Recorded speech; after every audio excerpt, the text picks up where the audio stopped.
sacrifice for someone who has despised and rejected you.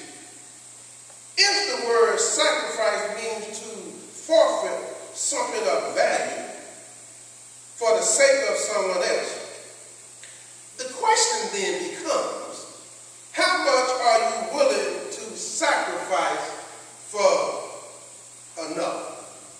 Well, let me get into our text.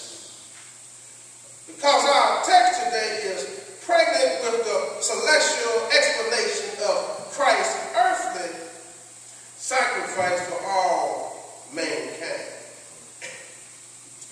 His sacrifice, above all other sacrifices, is offered not to family, not to close friends, not even just to those who love him. It is for everyone. His sacrifice is too deep and complex for me to sufficiently exegese it in one sermon. But we can summarize it in three main points. First point,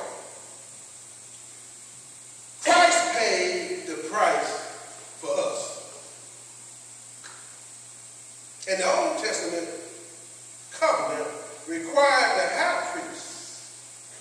This part of our text that we read, let me give it to you again. It said the Old Testament covenant required the high priest to spill the blood of bulls and goats annually on the altar in the Holy of Holies for the people's remission of sins of the flesh.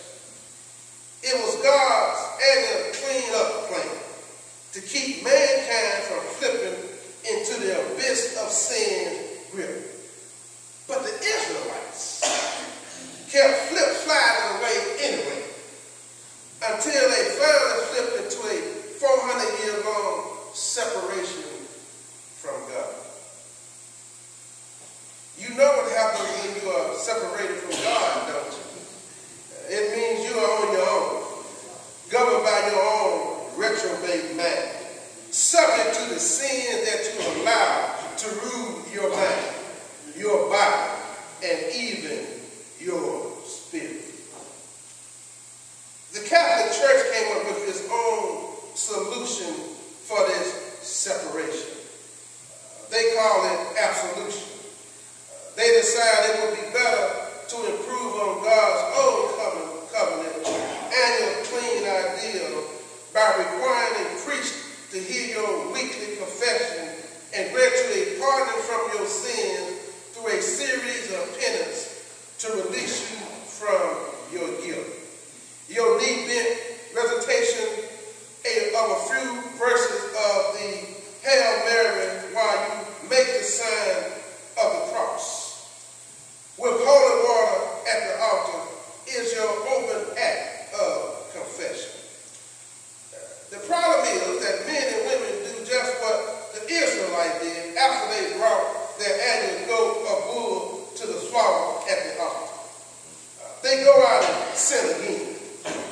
If the old covenant didn't work the first time, it baffles me as to why man would think it could work a second time. Besides, Hebrews says that God now has a permanent solution for man's sin dilemma.